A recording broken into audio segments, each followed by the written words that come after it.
Hello everyone, I hope सब बढ़िया चल रहा होगा यार, है ना। तो देखो यार, आज वापस से साइंस का पार्ट 2 लेके आए हैं। रिवीजन सीरीज चल रहा है साइंस का पार्ट 2 में, है ना। तो ये सब हम करवा दिए थे। शुरू करते हैं, ज़्यादा टाइम नहीं है। 10-10 मिनट का 2 वीडियो है। एक वीडियो आप देख चुके होंगे, ये दूसरा वीडियो अभी आया है आपके लिए, देख लो, रिवीजन करते हैं। पिछले वीडियो में हमने आपको बताया था कि पोटाशियम और सोडियम के साथ क्या इश्यूज हैं। एक सेकेंड यार, हाँ ठीक। पोटेशियम और सोडियम का हमने बताया था कि they are kept in kerosene and they are used in soap formation. Potassium per se is also used in, it helps in opening and closing of stomata. ठीक है, they are so soft that they can be cut by knife also. Used in soap formation कैसे पता है आपको? आपने ये पढ़ा होगा, ये कार्बन का है, मिथाइल इथाइल जो भी होता है, प्रोपाइल, और यहाँ पे सोडियम और पोटाशियम प्लस का आयन होता है, और ये फर्दर जाके किससे कनेक्टेड होता है? डस्ट पार्टिकल से, which is oily in nature. इसको फर्दर हम आगे स्लाइड्स में हमने रखा है। जब कैल्शियम और मैग्नीशियम की बात करेंगे तो कैल्शियम क्या होता है? कैल्शियम से जो हाइड्रोजन गैस एमिट होता है, जब इसको वाटर, कोल्ड वाटर के साथ रिएक्ट करवाओगे, सब पिछले क्लास में हो चुका है, तो एक हाइड्रोजन गैस एमिट होगा, और वो हाइड्रोजन गैस कैल्शियम के साथ चिपक जाएगा और पत्थर फ्लोट करने लगेगा। कैल्शियम एंड मैग्नीशियम प्लस की वजह से ही हार्डनेस इन वाटर होता है। हार्डनेस इन वाटर दो टाइप का होता है, एक परमानेंट और एक टेम्पररी। परमानेंट हार्डनेस और टेम्पररी हार्डनेस कैसा होता है? परमानेंट हार्डनेस जो होता है कार्बोनेट बाइकार्बोनेट की वजह से, सॉरी, टेम्पररी हार्डनेस जो होता है कार्बोनेट्स बाइकार्बोनेट्स की वजह से होता है। परमानेंट हार्डनेस क्लोरीन और सल्फेट की वजह से होता है। ठीक है, आई होप इतना आपको समझ में आ गया होगा। इसको अगर दो पार्ट में हम डिवाइड करें, परमानेंट और टेम्पररी। टेम्पररी जो होता है कार्बोनेट और बाइकार्बोनेट की वजह से होता है, ऑफ कैल्शियम एंड मैग्नीशियम। ठीक है, ये सब क्लियर है।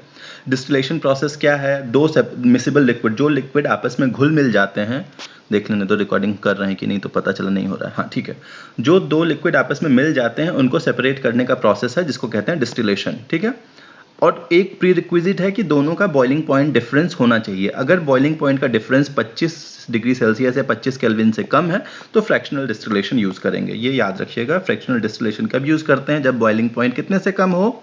25 केल्विन से या 25 डिग्री सेल्सियस, एक ही बात है। डिफरेंस की बात कर रहे हैं तो केल्विन और सेल्सियस में डिफरेंस सेम ही होगा। बर्निंग ऑफ कैंडल क्या है? Chemical change as well as physical change है। कैसे फिजिकल चेंज है? कैंडल छोटा हो रहा है तो ये फिजिकल चेंज है। ये बर्न कर रहा है तो यहाँ ऑक्सीजन को बर्न करके इसने कार्बन डाइऑक्साइड में बना दिया है, तो ये केमिकल चेंज है। These are both the changes. Elements liquid at room temperature कितने हैं? दो एलिमेंट हैं जो कि लिक्विड है रूम टेम्परेचर पे, एक मर्करी और bromine. Number of elements which are gaseous at room temperature is 11। ठीक है, एटॉमिक स्ट्रक्चर होना चाहिए, बट ठीक है, लेट अस सी। एटॉमिक मास यूनिट क्या होता है? Precisely 1/12 of mass of an atom of carbon 12। 1/12 carbon 12, ये दो चीजें याद होनी चाहिए। इलेक्ट्रॉन का मास कितना है? चार्ज कितना है? माइनस, नेगेटिव में है, 1.602 इंटू 10⁻19 कूलम। प्रोटॉन का 1.602 into 10⁻19 coulomb. Neutron does not have any charge. Electron का mass is 9.1 into 10⁻31 kg। Proton का 1.6 into 10⁻27 kg। However mass of neutron is slightly greater than mass of proton, ये याद रखिएगा। Electron किसने खोजा था? Thompson ने। किस एक्सपेरिमेंट से? कैथोड रे एमिशन एक्सपेरिमेंट से। प्रोटॉन किसने खोजा था? गोल्डस्टीन ने। रदरफोर्ड कैसे एसोसिएटेड है? कमेंट करिएगा। न्यूट्रॉन को चैडविक ने। ठीक है, रदरफोर्ड ने नाम दिया था प्रोटॉन का। ठीक है, आइसोटोप्स क्या होता है? आइसोटोप्स जो होते हैं 1H1 1H2, ये सारे आइसोटोप्स हैं, है ना। मतलब same atomic number, different mass number. ठीक है, आइसोबार क्या है? इसका उल्टा कर दो, कार्बन 12 6 और यहाँ x ले लो 12 7। ठीक है, same mass number, different atomic number, इसको आइसोबार्स बोलते हैं। आइसोटोन क्या होता है? Same number of neutrons. Father of modern chemistry, Antony Lavoisier. Radioactivity discovered by Henry Becquerel. Radioactivity is measured by Geiger counter. ठीक है, बॉइलिंग पॉइंट क्या होता है? बॉइलिंग पॉइंट सबसे पहले बल्क फेनोमेनन है, ये याद रखिए, पिछले लेक्चर में बताया है। और इवेपोरेशन क्या है? इवेपोरेशन एक सरफेस फेनोमेनन है। ठीक है, बॉइलिंग पॉइंट क्या होता है? जब temperature at which vapour pressure of the liquid is equal to the pressure of gas above it. जब कोई इंप्योरिटी, किसी पानी में कोई इंप्योरिटी ऐड कर दोगे तो इसका बॉइलिंग पॉइंट जाएगा बढ़ और फ्रीजिंग पॉइंट जाएगा कम। ठीक है, वही चीज लिखा है। When some impurities is mixed with any liquid, the boiling point increases and freezing point decreases. alloys क्या होता है पता है आपको? अगर alloy में एक मरकरी हो गया तो उसको क्या कहेंगे? अमलगम, बबलगम नहीं, अमलगम। ठीक है, ब्रॉन्ज किसका होता है? कॉपर एंड जिंक का।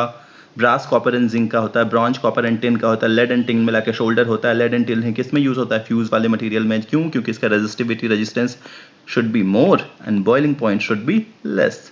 जर्मन सिल्वर इंपॉर्टेंट है, याद रखिए। Copper nickel zinc, copper nickel zinc. Stainless steel पता ही होगा, आयरन क्रोमियम निकल कार्बन, ठीक है। These are few terms which we should know. Osteology, study of bones को osteology कहते हैं। Orology, study of mountains को orology कहते हैं। Serology सीरम है।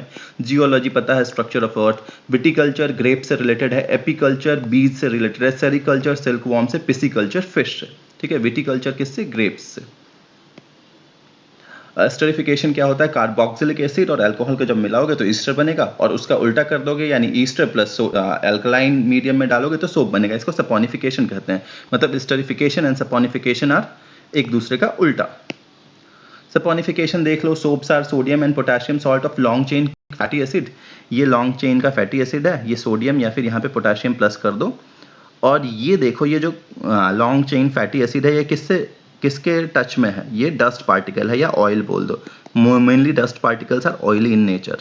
तो इसको क्या कहोगे? ये पानी में, ये किस में घुलता है? ये पानी में घुलता है। तो these are hydrophilic in nature, और ये पानी से दूर भागता है, तो these are hydrophobic in nature, ठीक है। इस पूरे स्ट्रक्चर को मिशेल का स्ट्रक्चर बोलते हैं, ठीक है। फिलर्स ऑफ सोप, सोप में क्या क्या डालते हो? सोप में अगर थोड़ा सल्फर डाल दोगे तो एक्ने को ट्रीट करने में हेल्प करेगा। ग्लिसरॉल डाल दोगे तो स्मूथनेस बढ़ाएगा। सोडियम सिलिकेट डालोगे तो स्ट्रक्चर ऑफ सोप हार्डनेस देगा, ठीक है। पॉलीमर्स क्या होता है? ये देख लो, फिलोसफर रोल एक चीज पढ़ते हैं, zinc oxide. Zinc oxide and aluminium oxide are amphoteric in nature, मतलब बोथ एसिडिक और बेसिक प्रॉपर्टी दोनों शो करेगा, ठीक है। पॉलीथीन का पॉलीमर इथीन। नेचुरल रबर का आइसोप्रीन मोनोमर है ना। बुलेट प्रूफ जैकेट किससे बना होता है? केवलार से। केवलार का मोनोमर पॉलीएमाइड। टेफ्लॉन किसका बना होता है? पॉलीटेट्राफ्लोरोइथिलीन का, उसका मोनोमर टेट्राफ्लोरोइथिलीन। बेकेलाइट किससे बनता है? फॉर्मल्डिहाइड एंड फिनॉल से। Macronutrients and micronutrients plant, NPK nitrogen phosphorus potassium. Macro boron iron manganese. Notable absentee sodium, sodium एक ही चीज याद रखना है, सोडियम नोटेबल एब्सेंटी है। फ्लोटेशन एंड आइस प्रॉब्लम देख लो, अगर कोई लिक्विड है उसमें हमने एक आइस डाला, आइस डालने के बाद H1 हाइट हो गया, और जब आइस पिघल गया तो H2 हाइट हो गया। अगर ये लिक्विड पानी होगा तो H1 और H2 सेम होगा, ये आइस हो तब। अगर ये लिक्विड पानी नहीं है और लिक्विड का डेंसिटी पानी के डेंसिटी से ज़्यादा है तो बाद वाला हाइट जो है वो बढ़ जाएगा। लिक्विड का डेंसिटी पानी के डेंसिटी से कम है तो बाद वाला हाइट कम हो जाएगा। सिर्फ रिजल्ट या डेरिवेशन वगैरह सब हम पिछले सेशन में हमने सब करवा चुका है। देखो, force is equal to mass into acceleration, force is equal to gravitation में हमने पढ़ा है Gm1m2/r²। यहीं से हम डिराइव करते हैं G is equal to Gme/re²। इसको कहते हैं एक्सेलरेशन ड्यू टू ग्रेविटी, इसको कहते हैं gravitational constant, both are not same. At equator radius of earth ज्यादा होता है when compare to radius of pole, है ना, रेडियस एट पोल। तो रेडियस ऑफ अर्थ ज्यादा है, ये क्वांटिटी ज्यादा है तो ये क्वांटिटी कम होगी, इसलिए G की वैल्यू कम हो जाएगी। इतना ही रखते हैं। रिवीजन आई होप अच्छा होगा। रोहित भाई का वीडियो रिवीजन वाला, हमारा ये 2 वीडियो 10-10 मिनट का, ये तो उससे भी छोटा होगा आई गेस, 8 मिनट का। ये दोनों देख लीजिएगा, आपका साइंस बहुत अच्छा जाएगा, चिंता करने की जरूरत नहीं है। हमने जानबूझ के विटामिन और ग्लैंड्स, एंडोक्राइन एक्सोक्राइन ग्लैंड नहीं करवाएं, क्योंकि हमने ये बहुत बारी क्वेश्चन पूछा है, तो इसलिए हमने सोचा कि ये आपको आना चाहिए, आपको आता ही होगा। All the best for the day, take care, bye.